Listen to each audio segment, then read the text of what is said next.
Everyone, thank you for joining us for our talk tonight.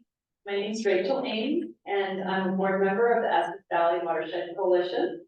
The EVWC was formed in 2015 to help coordinate and implement flood restoration projects following the 2013 flood. In 2019, we expanded our mission to the entire watershed, including its water, forests, and wildlife.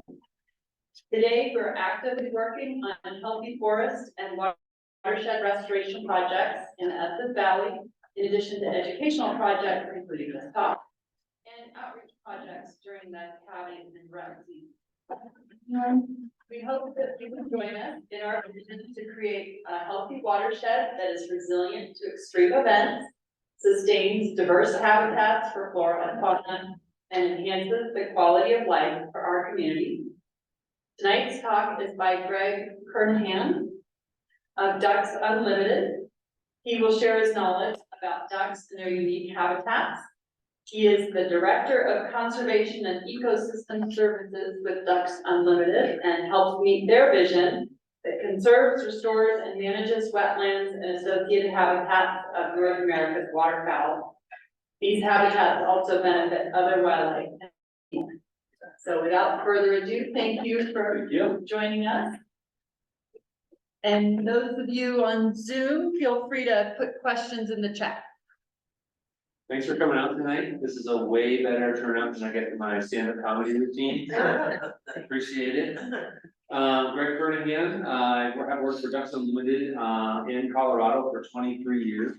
I moved here from Ontario, Canada, where I also worked for Ducks Unlimited in Canada, working on wetland restorations, conservation easements, land acquisitions, and those kinds of things. How many of you are familiar with Ducks Unlimited? Nice, that's a pretty good turnout. Normally, there's one or two folks that are in the room that understand who we are. But we are a wetland conservation organization. We were established in 1937, so we have been around a long time. And historically, we were founded in the U.S., but all of our restoration work up until about 35 years ago was performed in Canada. So we would send American dollars to Canada. We would do restorations in Canada for waterfowl to really keep those migratory flyways full of waterfowl. And it was only a few years ago, 35 years ago, that we decided that, we needed to address more of the whole picture, the whole flyway picture. So now we have restoration programs in the US and in Mexico as well. You can see from the picture here, we'll go through some slides, but you'll be able to see, you'll be able to see how this progresses, but we have over 15 million acres. We just passed that milestone a couple of years ago. And a lot of folks, if you go to our website or you hear about Ducks Unlimited, you hear that we're a hunting organization. We are not a hunting organization. We have 650,000 members that all pay $35 a year to support us. They go to banquets. They are the backbone of Ducks Unlimited, and we would have nothing without them. But we are a conservation organization. We have done 15 million acres of habitat over the last 85 years. And I should point this out too, go back one. Take a look at this logo at the bottom, Rescue Our Wetlands. This was a major campaign for us that we were able to raise $2 billion, the biggest conservation campaign in US history. And now we have a new campaign that we are calling Conservation for the Continent, and it'll be an additional $3 billion that we'll put towards conservation over the next several years. Hunting is conservation, and I think that gets lost on a lot of folks, right? Hunters who buy licenses, hunters who pay for their equipment, all the tax dollars that come from gun sales and binoculars and shotgun shells and all that stuff go into what's called the Pittman Robertson Fund. And that is a U.S. Fish and Wildlife Service fund, and they distribute that money back into conservation across the country. So a lot of the conservation that's been done historically has been on the back of hunters.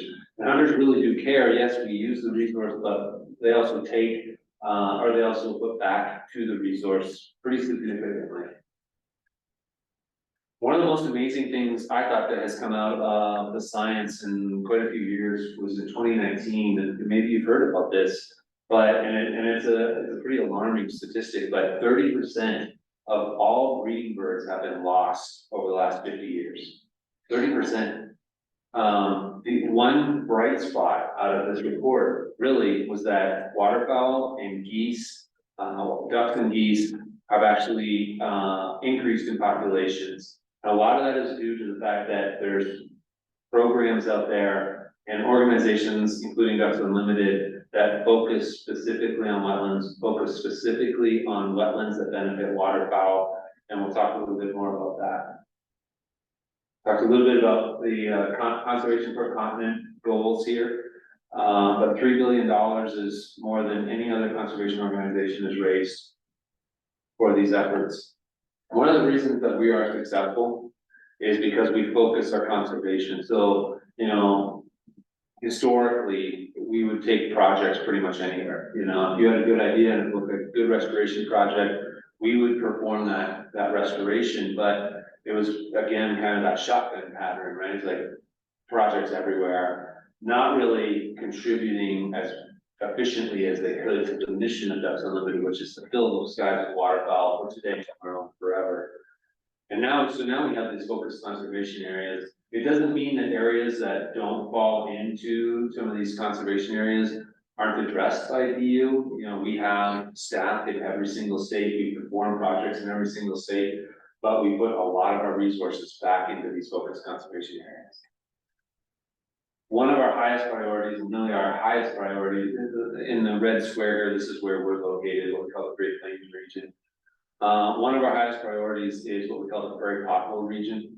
And you can see from this picture, I was just up there a couple of weeks ago, working with some land acquisitions that we're pursuing. And I can tell you, every single pond almost that we went at was full of ducks like this. It's just an incredible sight to see the number of ducks that breed in this area, that migrate from Canada through this area. It's awe-inspiring. And you can see, this is what it looks like from the air. It was a glaciated region of the country.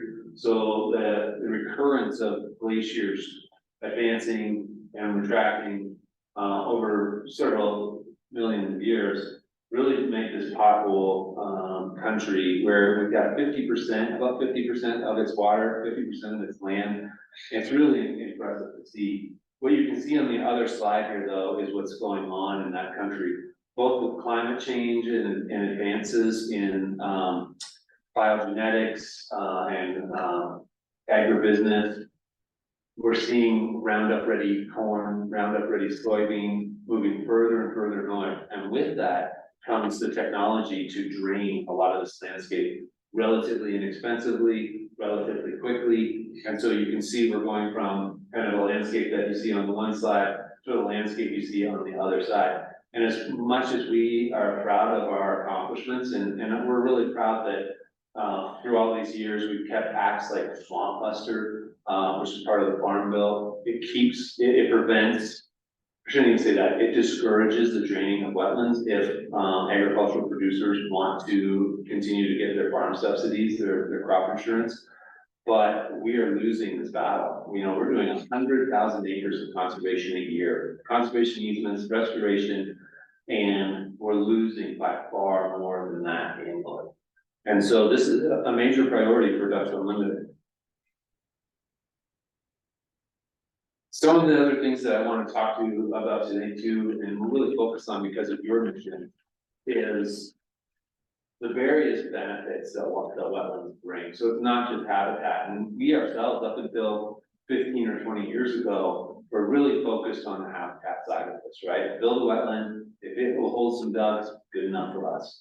But in this environment where we're really looking at all the different benefits, right? All the ecosystem services that wetlands can provide, we're looking at things like aquifer recharge, how to reuse water more efficiently, especially in the West. Like I said, I came from Canada, Eastern Canada, there's plenty of water. We don't think about it. Then you come to a place like Colorado where every single drop is adjudicated, measured. It's really something. And then you come in and say, well, hey, I want to build wetlands with your water. And we were like, well, what? Are you crazy? So we have found many, many different ways to work with agricultural producers, in particular municipalities, organizations like yourselves, to really maximize the benefits of putting water in a wetland in ways that benefit society. One of those is aquifer recharge, and water use efficiency. We have a carbon offset program. A lot of people don't know that, but all those grasslands that you saw in the previous slide, those actually sequester, or they sequester a lot of carbon, but by preventing them from being tilled, change from grassland to row crops, it actually prevents a lot of soil carbon emissions going into the atmosphere. And so we have a carbon offset program that is based off of us just continuing to do conservation easement and getting paid for the carbon offset to do that. So kind of innovative approach to doing something we want to do anyway. And then wetland mitigation is also a big part of our program now too. So stream and wetland mitigation through the Clean Water Act, any wetland that is protected through the Clean Water Act, federal protection. If it is impacted by development, the developer has to replace that impact. So they buy wetland credits from us essentially through these wetlands that we build. So, and even though that one actually is a revenue generator for us, we're able to take that revenue and reinvest it back into our program. So we're just able to do more and more conservation.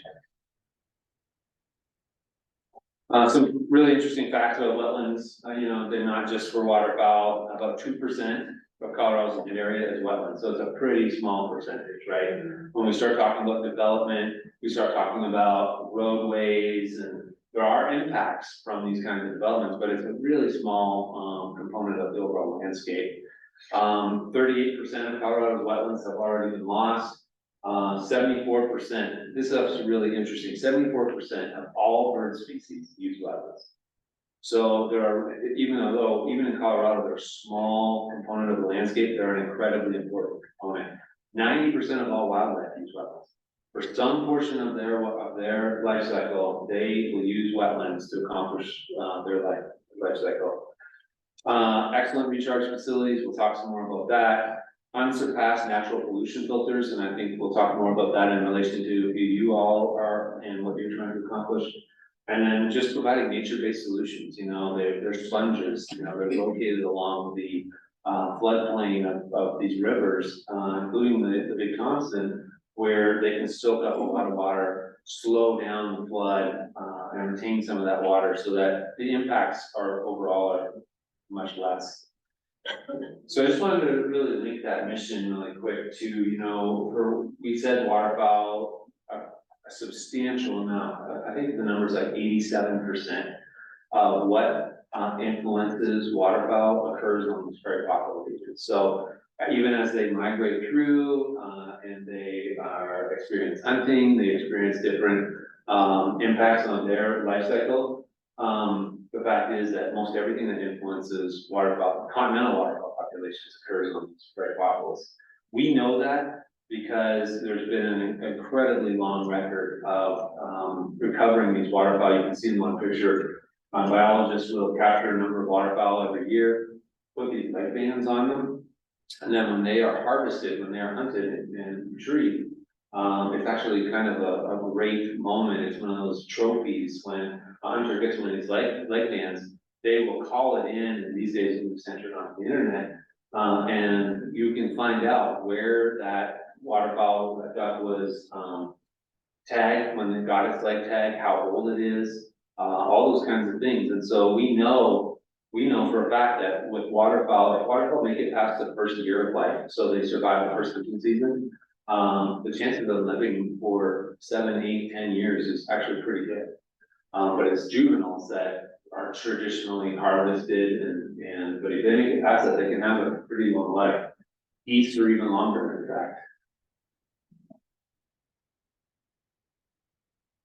So one of the other things that we are really trying to address, and really is connected to what you all are trying to accomplish, is the North American Waterfowl Management Plan is a plan that's been around for many, many years. But it's really focused on habitat, and it's really focused on what it is that we can do to improve habitat, how we can work with the landowners on the landscape that happen to be in the geographies that we find important to waterfowl. But in 2018, we finally recognized that people in general are losing their connection to conservation, right? It's a lot of urban population that really doesn't know. They don't know where their water comes from. They don't know where their food comes from. They don't know a lot of these kinds of things, right? It's just there. And as you know, our membership, I think our average member age is 56 or so now, something like that. And our recruitment is much, much lower than it used to be. We are recognizing that we've got to find a connection to the voting public, if you will, that understands the impacts of, well, some of these legislative decisions that go on. And so we're really focused now on how do we connect with those folks? How do we introduce them to what we do? How do we introduce them to what's important? And this North American Waterfowl Management Plan finally recognized that. And it's providing us with a bit of a pathway, pathway to being able to work with urban populations and help spread our message.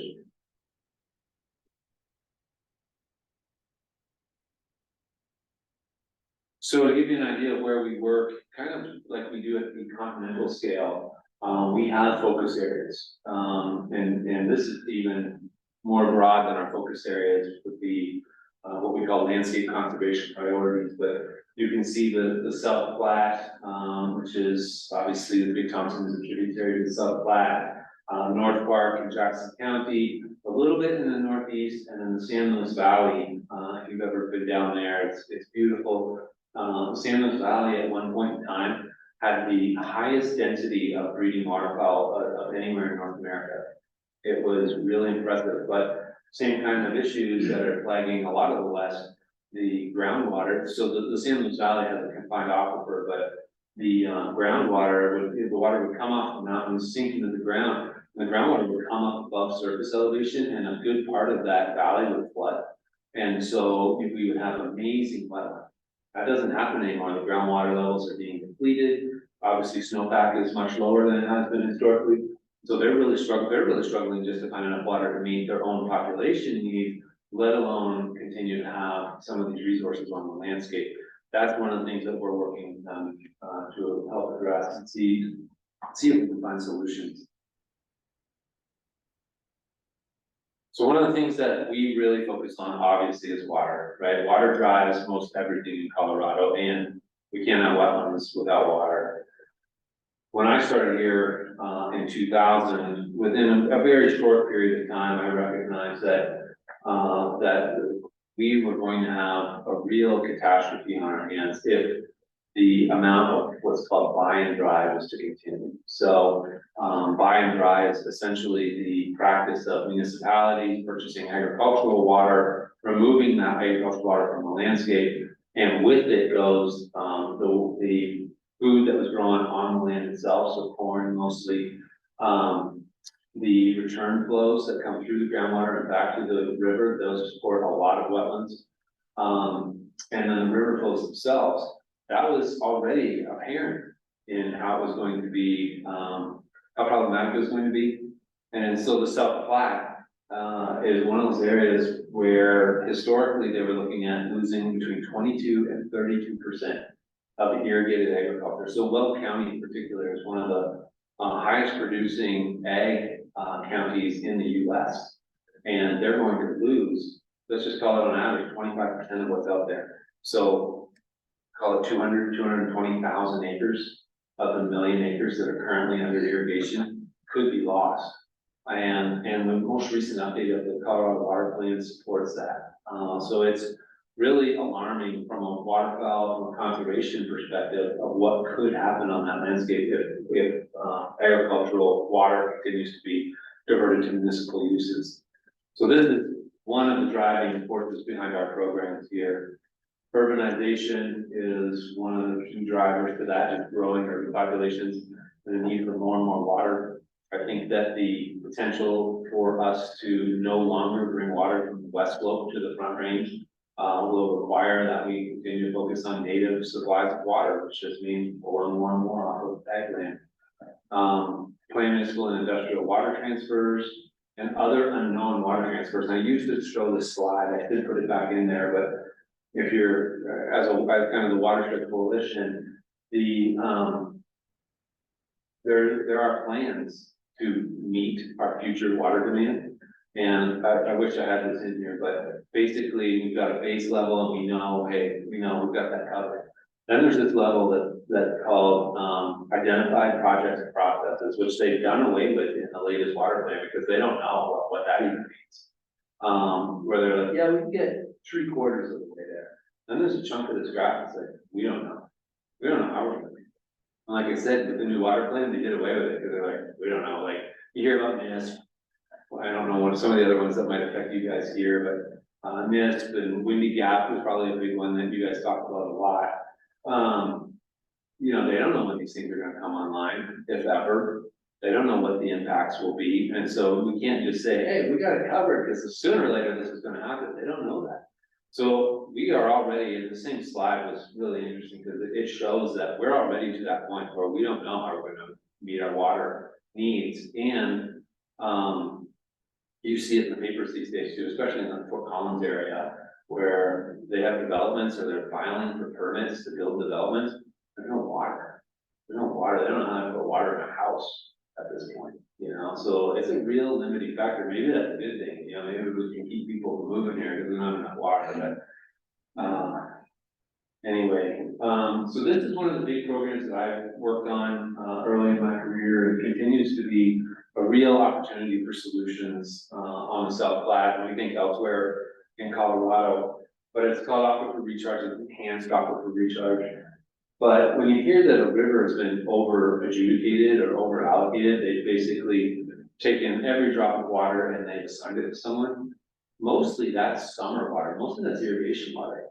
Winter water, there's still plenty of water, or even that's not right, but there's still a lot of winter water out there. We just gotta figure out how to put it to use. And so one of the ways we do that is to put this into the aquifer. So what we do is we take the water in the winter here and we divert it either through a ditch or through a pump. And we take it up into a wetland that's several miles sometimes from the river itself. And that water goes back into the aquifer. And so that's the wetland there. This is a wetland way out by Cedric. Up by the Nebraska state line on the South Platte. And the water goes into a wetland, and the benefit to Ducks Unlimited is we get the habitat, right? That's what we want. We want the habitat. And I've got some pictures that show, you know, 16 to 20,000 birds on one of these small ponds during the migration season. But what happens is that water goes back into the aquifer, and in these situations, this is a water conservancy district. They get the credit in that water. So the water goes back into the aquifer and it's all modeled so that the water comes back to the river unmanaged during the summer. So when other industry, when ag and municipal and industrial municipal needs want that water, it's there. Because we took the winter water, we retimed it, it's come back in the summer, and what did we get? We got our duck habitat. So that's the way that this program works. And like I said, a lot of folks will look at you and say, well, you want to take my water and use it for ducks?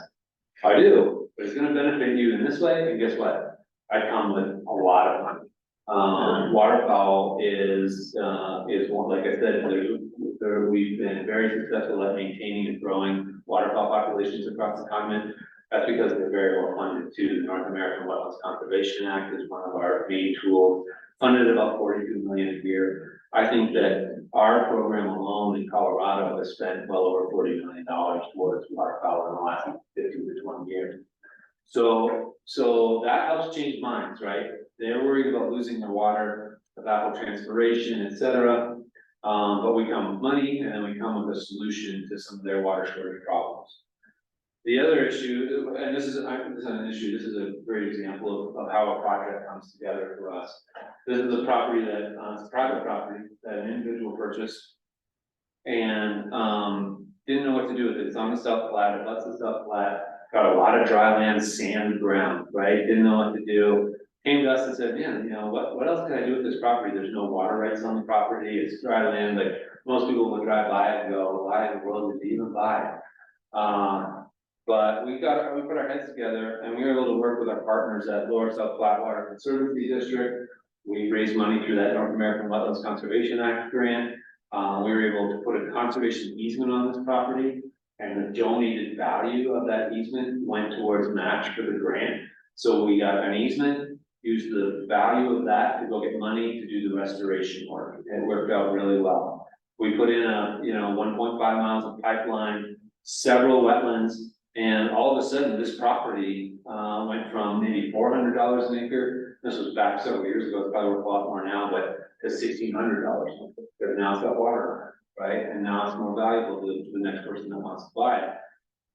We were pretty happy with those results, but when we were building this project, there were several irrigated pivots a long ways from the river that the state engineer who administers all the water rights in the state decided those were tributary to the South Platte, that they could not pump those wells unless they could find water to replace that water that they were taking out of the aquifer. Without missing a single growing season, we were able to work with our partners at Lower South Platte who had the water rights to keep these guys in business. They didn't miss a growing season because of this project. That's the kind of stuff, those are the kinds of solutions I'm proud of. Those are the kinds of solutions that I like to bring to the table and really think, what can we do together that elevates everyone? And that's kind of the approach that we need as we move forward into addressing climate issues, addressing water quality issues, et cetera. So I thought normally I give this presentation and it's about Pooter. I do a lot of work on the Pooter River, and which is how I met Celeste.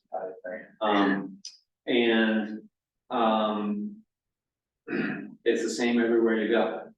This is what we think our watershed looks like, right? It's pristine, blue, right? It's gorgeous. We love it. This is how the EPA sees our water. I'm sure this isn't a shocker to folks here, but this is how, if you go on to mapmywater.com or .gov or whatever, this is what our watershed looks like to the EPA. It is listed as an impaired water on what they call their 303D list for a number of different contaminants.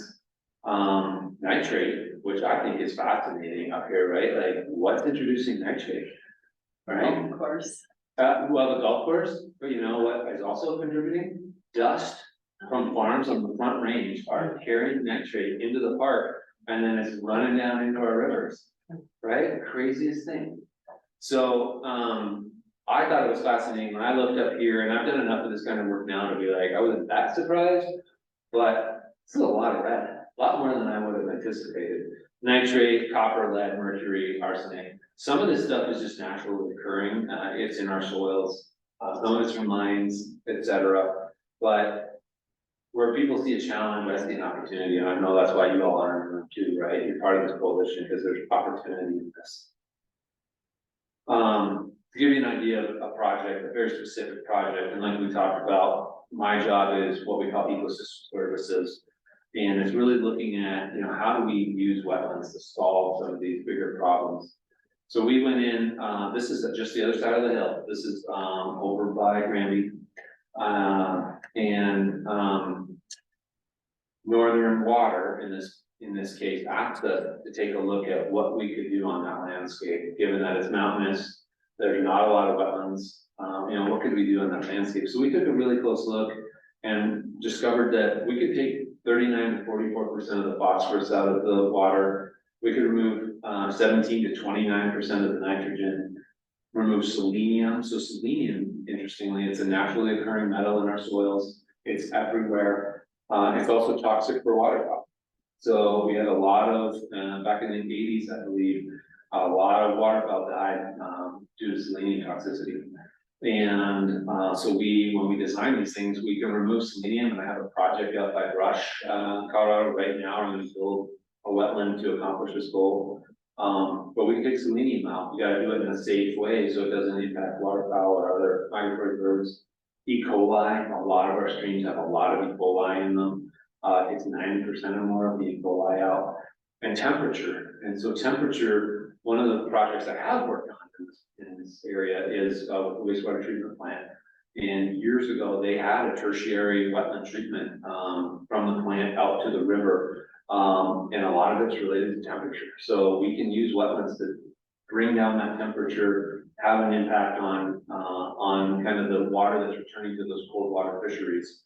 So they're pretty dynamic systems. They're expensive to build, which is one of the limiting factors. So on that same picture that I just showed you, that's a field. We went ahead and we designed this wetland. It's relatively steep, you know, we're in the mountains, but it's relatively steep. So every levee that we built was only making a couple acre wetland at a time.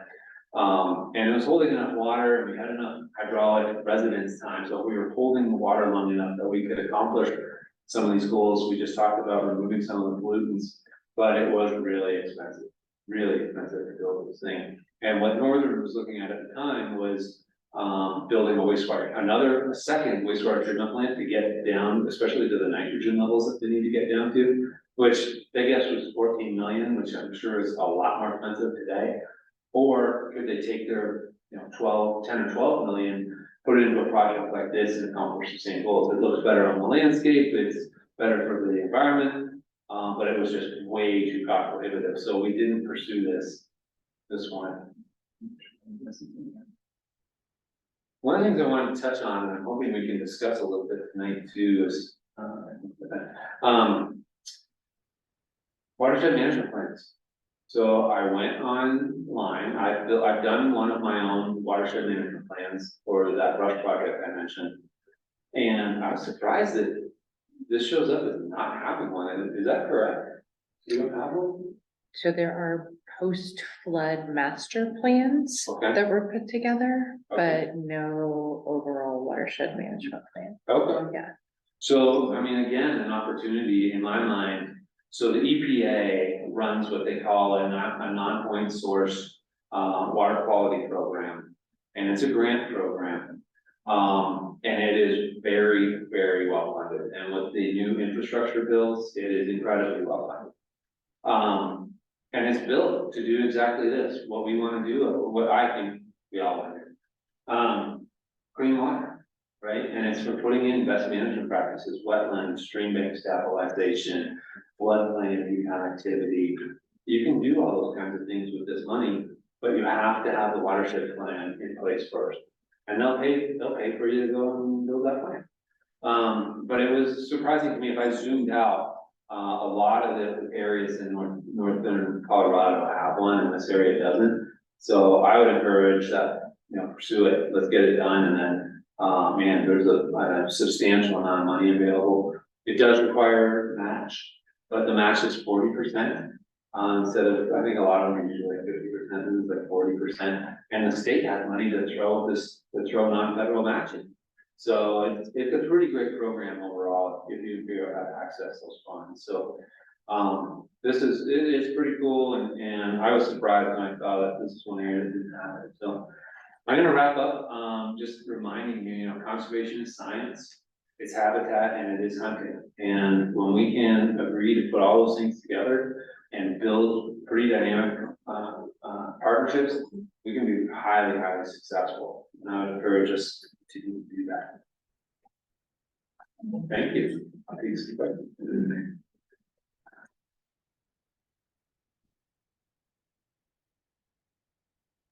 So how did that EPA ruling for the wetlands affect you and your work? Incredibly. We haven't seen the fallout yet, but it will come. Yeah, so Rachel's referring to the Supreme Court Sackett decision, we call it, but there was the Clean Water Act is driven by a definition of what a navigable water is, and and from that, it's really up to administrations to determine what's a navigable water and what is impacting the navigability of that water. And really it's the biological, physical, and chemical characteristics of the water. And it's been fought over, it's been to the Supreme Court several times, the latest Supreme Court, in August, I believe, determined that the federal jurisdiction is incredibly narrow. So it is the stream and it is wetlands and riparian immediately adjacent, and the wetlands must have a superficial connection. So all those wetlands that I just showed you that are aquatically recharged wetlands would not be federally protected. Wetlands that we build along a stream, if they don't have a continuous surface connection, they're no longer federally protected. And so, from our perspective, we're probably we're gonna lose somewhere between 35 and 60% of wetlands. We're not gonna lose them that way, but and so it was a pretty brutal, ruling overall. That's not to say that the Supreme Court was wrong. The act itself was not really well written, and it left the definition of waters up for significant interpretation. Like, we literally fought over this definition for 50 years. But now there's very much a need for action. And so the governor is pursuing a state level program. We don't know what that'll look like. He's got a task force that's working on it. But it's really concerning, and from a mitigation perspective, purely revenue perspective, a lot of that business will go away. So, the revenue that we generate from mitigation, that goes back into our mission, that could be a significantly reduced funding.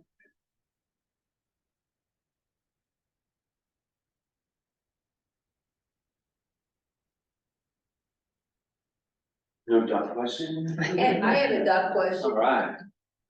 Lake Estes and also, the lakes out in Hershey Park, which is in the national park, are being affected, by various things. And one of them, I can tell you specifically, the lakes in the park, which are small ponds, are being affected by pollutants of other animals, i.e. moose, which will basically live in the lake all day long, eat all the bottom vegetation, and the ducks are gone.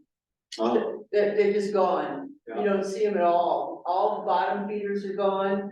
There's something else happening in Lake Estes. I can't figure it out why the ducks are less than they used to be. Yeah.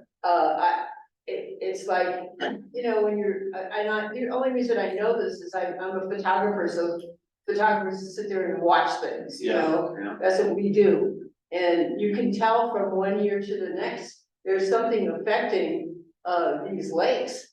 And some of them are obvious when you see a moose just sitting there all day, there's some problem, and then there's more moose, because that one moose draws other moose, and they're just little lakes, and the ducks are just not there, so no one gets to see the ducks anymore. Yeah. Which is really sad. Yeah. So, I just throw that out, if you have anything to say about it. No, the lake itself is interesting. One of the reasons it's listed is for macroinvertebrates, so it doesn't have the bug population that it has had historically. And that's what waterfowl are really pursuing, especially depending on their life cycle. So Lake Estes itself is not surprising. The stuff in the parks, it's hard to say. That could just be natural succession. These small ponds, they will over time fill up.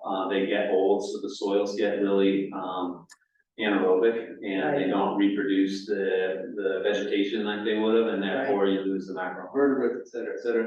So there's probably some of that going on, but I don't doubt either. It's worth some consideration is the impact that the ungulates are having as well.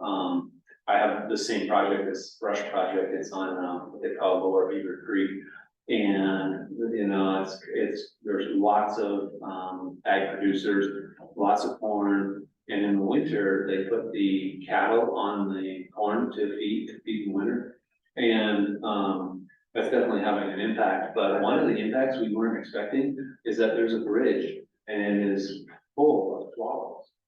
And the swallows are dropping into the water and seeing a spike in E. coli, like right downstream.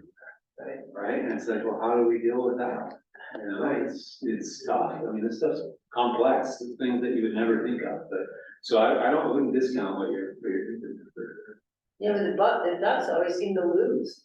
Yeah. You know, it's Yeah, like, it's just, you know, they get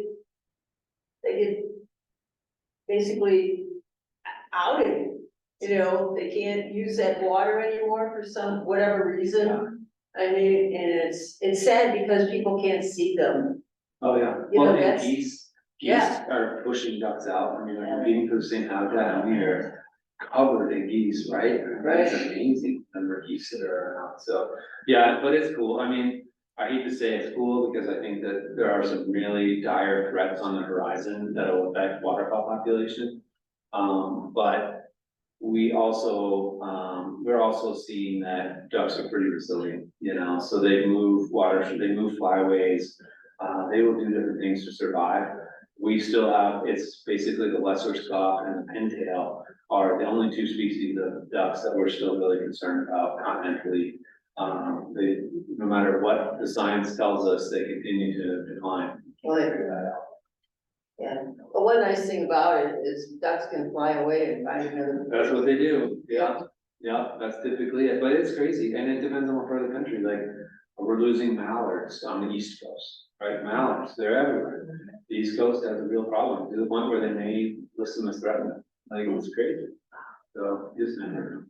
Andy? Oh, I know you mentioned about the invertebrates, so the insect population. Last year they did dredge Lake Estes, so that probably had a big impact on the insects that live, you know, in below the surface of the water. And so probably just take time for that to regenerate. That's positive, yeah, and they just get old, I mean, it's a lake, right, it's an, oligotrophic habitat, so it's not surprising that, you know, deeper habitats don't have as much, but we should look at, like you said, golf course, right? There's a golf course right along the lake, right?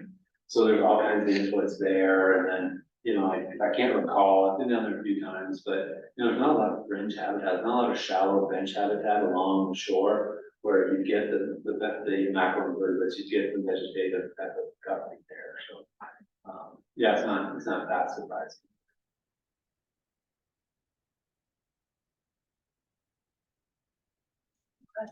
No. I have a question for you guys. How often do you work with the parks and the Forest Service? I mean, are they a pretty close partner and opportunities there? Again, when I see where you're located and you're surrounded by a park and forest, and just the amount of money that is available through those programs right now, it's just a shocking amount of money that if you figure out, you gotta get it out of the agency, which seems to be the tough part.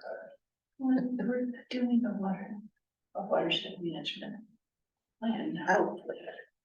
We're working on a wildfire ready watershed action plan, and potentially conversations have started about pulling a watershed management plan into that planning process. And so, yeah, the park and the US Forest Service have been great about supporting that as well. So, Nice. yeah. Well, now you know who I am, you can call anytime, I'm always looking for project. I work well with others. Is that your dog? Yeah, Well, yeah, that's, Lincoln. But he just has a wing with gray, like I do. Yeah. That's cool, it's really neat, thank you Thank for you. sharing what you're doing, I didn't know any of this. You guys didn't. Just a reminder that the Watershed Coalition is a volunteer-based group, and if you're interested in volunteering or supporting us or learning more, you can reach out to me or Willen or Andy to learn more and visit our website, ebwatershed.org. You can also look at our Wildlife Wednesday Facebook posts, which Andy writes, and they're each week something totally different. That's really, really interesting, and we also put those on our blog. So at ebwatershed.org/blog, you can see the latest posts, so if you're not on Facebook, you can still look at those. Our next talk will be Thursday, November 9th, and it will not be here because of the elections, it'll be in the library. 6 to 7, and it'll be stories from the Greenwood Wildlife Rehabilitation Center. And you can register at our web page on our website. Thank you all for coming. Greg will stay around if you have any more questions.